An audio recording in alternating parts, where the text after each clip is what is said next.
Ever noticed a phrase slipping out that you immediately wished you could take back? Our words wield significant influence, shaping not just the perceptions of others, but more profoundly, our own self-image. Today, let's explore a collection of expressions we might consider retiring from our vocabulary as we navigate life's later chapters. Believe me, letting go of these can profoundly impact your journey. Stay tuned, because the final expression is one you likely use daily, unaware of its subtle power. First, just. Let's dissect this seemingly innocuous word, just. It's deceptively harmless on the surface, yet it can subtly undermine our message. Do you find yourself saying things like, "I just wanted to add," or "I'm just thinking out loud"? Using just can inadvertently diminish our statements, making them sound like apologies for voicing our thoughts. It transforms conviction into hesitancy. For instance, offering advice with, "I just think maybe," suggests a lack of confidence in your own insights. Yet the truth is, your wisdom, perspective, and lived experiences hold immense value. You've navigated significant historical events, built careers, and overcome personal challenges. You've earned the right to speak with assurance. What's the alternative? Simply omit just. Instead of, "I just wanted to add," try, "I wanted to add." It's direct, without being overbearing. Instead of, "I'm just thinking out loud," say, "Here's what I'm thinking." It might feel bold at first, but with practice, it becomes empowering. Each time you eliminate just, you reclaim a piece of your confidence and authority. You might be amazed at how much more attentively people listen when you express yourself with clarity and conviction. Second, old. Here's a word we encounter frequently, old. While acknowledging our age is perfectly acceptable. After all, we've earned every year. Labeling ourselves as old can be limiting. Consider how often we say things like, "I'm too old to learn that," or "I'm just getting old." By self-identifying as old, we unintentionally reinforce the notion that age defines us. But you are so much more than your age. You are a tapestry of experiences, stories, and achievements. Yes, physical capabilities may change, but age is just one facet of your complex identity. A better approach is to focus on being experienced, wise, or seasoned, rather than simply old. For example, instead of saying, "I'm too old to care," try, "I've lived long enough to know better." Shift the focus to the advantages of your years rather than perceived disadvantages. Also, pay attention to how you discuss your health and abilities. Avoid phrases like, "Well, I'm getting old, so I can't." Reframe it by saying, "I'm finding new ways to manage." Language matters. It shapes not only how others view us, but also how we view ourselves. Let's embrace our age without allowing it to confine us. Remember, you're not defined by age, but enriched by it. Third, sorry. Let's clarify. Apologizing for genuine wrongdoing is a sign of strength, not weakness. However, the word sorry often creeps into our vocabulary where it doesn't belong. Consider these examples. "Sorry to bother you, but I'm sorry. But can I say something?" "Sorry, I don't know how to do that." Think about what's really happening when you overuse sorry. You're subtly apologizing for your needs, opinions, or existence. This can become habitual over time. The truth is, excessive apologies erode confidence and invite others to undervalue you. Instead of apologizing unnecessarily, try reversing the script. If you're running late, instead of saying, "Sorry, I'm late," say, "Thank you for waiting." This shifts the focus to gratitude rather than guilt. Or, instead of, "Sorry to interrupt," Try, excuse me, I have something to add. Notice the difference? There's no need to apologize for lacking knowledge. Instead of, sorry, I don't know, say, that's interesting. I'd love to learn more. It transforms the situation into a learning opportunity rather than a source of self-reproach. Breaking the sorry habit takes effort, but each time you catch yourself and reframe the moment, you build confidence. You also model for others the power of speaking assertively. Fourth, can't. Consider the impact of the word can't. How often do we use it without realizing its weight? I can't learn that new technology. I can't travel like I used to. I can't start something new at this stage of my life. The word can't closes doors, setting self-imposed limitations, often without questioning their validity. While physical challenges may increase with age, can't often indicates premature surrender. Many resist learning new technologies, saying, I can't figure out all that complicated stuff. But think of the joy of video calls with loved ones, or exploring new skills online. By saying can't, you deprive yourself of opportunities for connection and personal growth. Instead of can't, try I'll give it a try, or I'll figure it out. These small adjustments open possibilities. Even if you need assistance, you're more likely to find solutions with curiosity rather than defeat. Replace I can't with this is new, but I'm willing to try. Or I haven't done that yet, but I'd like to learn. Persistence pays off. You're capable of far more than you might believe. Believe it, and you'll be amazed at what you can achieve. Fifth, should. Should is often loaded with guilt and obligation. You might not realize how frequently it appears in your thoughts and conversations. I should exercise more. I should visit family more often.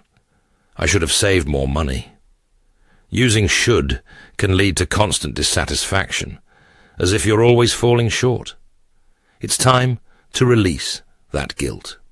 Replace should with I choose to or I want to. This shifts from obligation to empowerment. For example, instead of I should exercise more, say, I want to move my body because it feels good. Instead of I should visit my family, say, I choose to visit my family because it brings me joy. Let go of should-haves from the past. These thoughts don't serve you now. Focus on what you can do today to create the life you desire. The past is done, but your future is still open. By eliminating should, you'll feel a burden lift. Instead of pressuring yourself, you'll be motivated by possibility. Actions become choices, not burdens. A powerful shift. Sixth, ugly. Let's address the word ugly. Often, we direct it inward, criticizing ourselves. Have you looked in the mirror and thought, my hair looks ugly today? Or these wrinkles make me look ugly? Stop. Self-labeling as ugly, even casually, is harmful. It reinforces the belief that your worth is tied to your appearance, undermining self-esteem. Aging is not ugly. It's evidence of a life well lived. Each wrinkle tells a story. Each grey hair reflects wisdom. These are badges of honor, symbols of resilience.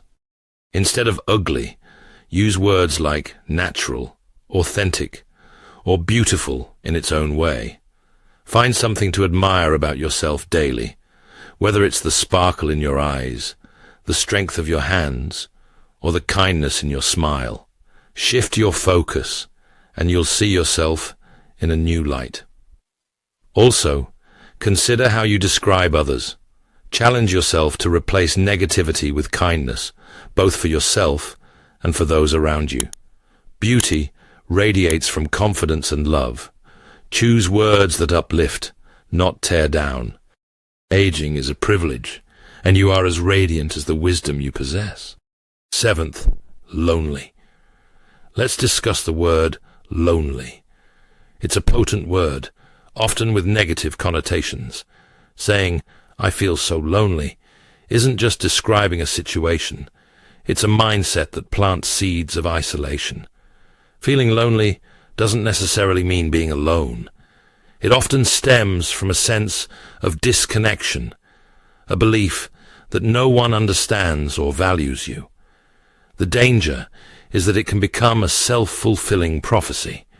The more you say it, the more you believe it, and the more you withdraw from connections. You're not powerless against loneliness. Instead of labeling yourself as lonely, try reframing the situation. Say, "I'm seeking connection," or "I'm looking for new experiences." These small changes can open your mind to opportunities. Join a local group, sign up for a class, or volunteer. Reach out to old friends or even younger people. They may surprise you. Loneliness is a feeling, not a permanent state. By shifting your perspective and taking action, you can transform it. Remember, your presence is valuable. There are people who want to hear your stories and share your laughter. Replace lonely with hopeful or open, and watch how your world changes. Eighth, too, as in too old, too tired, or too late. This word creeps into our language and causes damage. Think of how often you say, "I'm too old for that," "I'm too tired to try," or "It's too late for me to learn something new." The word too creates limits where they don't need to exist, placing an imaginary cap on your abilities. As long as you're breathing, it's not too late. Your timeline is your own, and life is still full of opportunities. When tempted to say too, try replacing it with empowering phrases like, "I might need more time or support, but I can do it. This is new to me, but I'm open to trying." Or, "It's never too late to start something meaningful." For example, instead of "I'm too old to exercise," consider, "My body is changing, so I'll find exercises that suit me." If you think it's too late to make friends, reframe it. "I'll start looking for ways to connect with people who share my interests." Your abilities and opportunities aren't gone. They've just evolved. 2 limits, but with curiosity, you can shatter those limits. 9th, can't complain.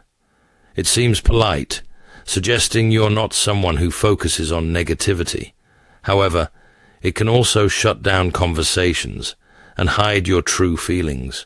How often have you said, "I can't complain," when struggling?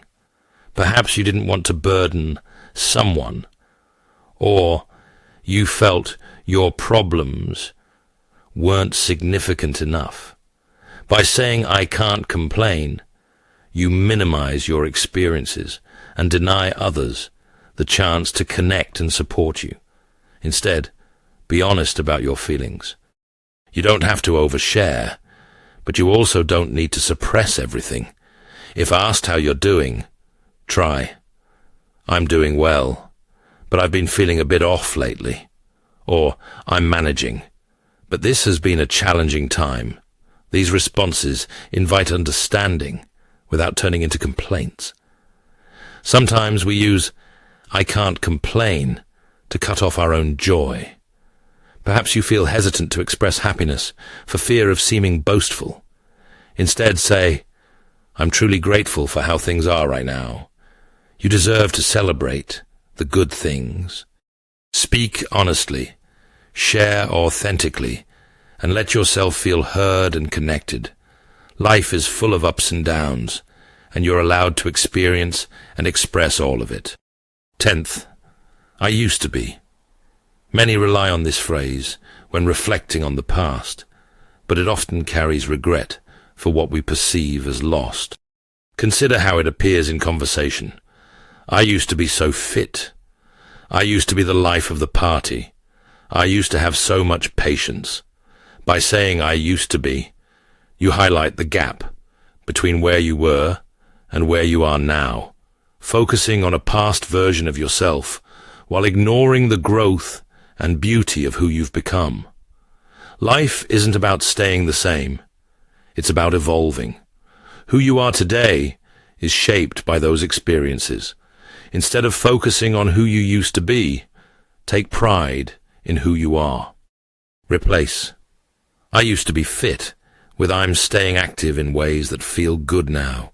Swap "I used to have energy for everything" with "I'm investing my energy where it matters most."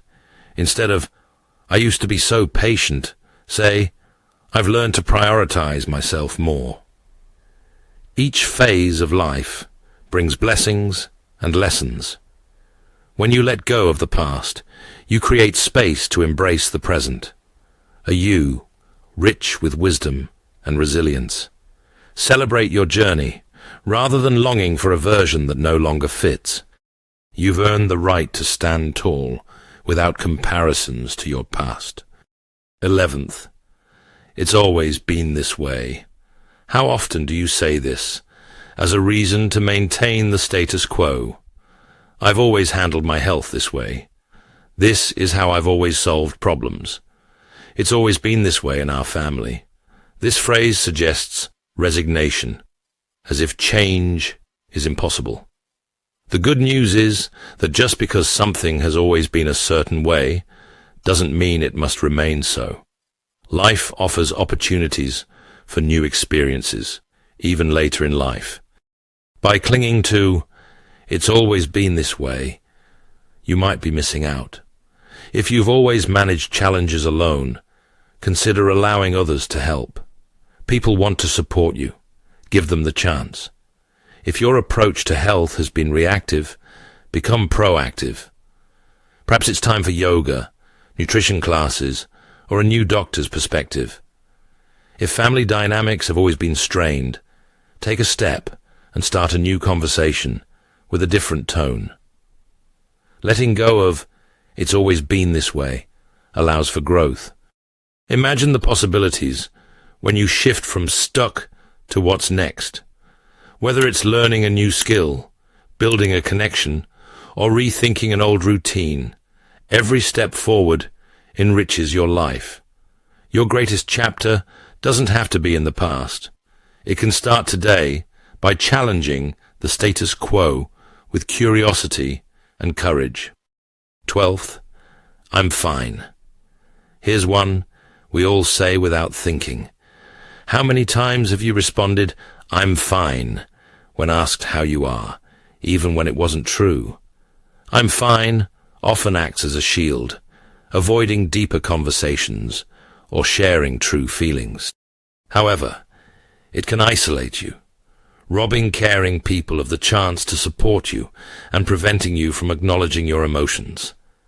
Life isn't always fine. Perhaps you're dealing with grief, loneliness, or health struggles. Instead of brushing aside these feelings, open up, even just a little. For instance, if asked how you are, try, "I'm doing okay, but I've had better days. I'm managing, but there's a lot on my mind." Or, "I'm getting by, but I could really use a listening ear." Being honest doesn't burden anyone. It lets people in, offering relief that "I'm fine" never could. At the same time, don't overuse "I'm fine" when things are going well. If you're feeling happy, share that too. Say, "I'm great, thank you," or "Today's been wonderful, and I'm feeling good." Positivity is contagious. Stop saying "I'm fine" by default. Instead, be authentic and open, because that's where real connection begins.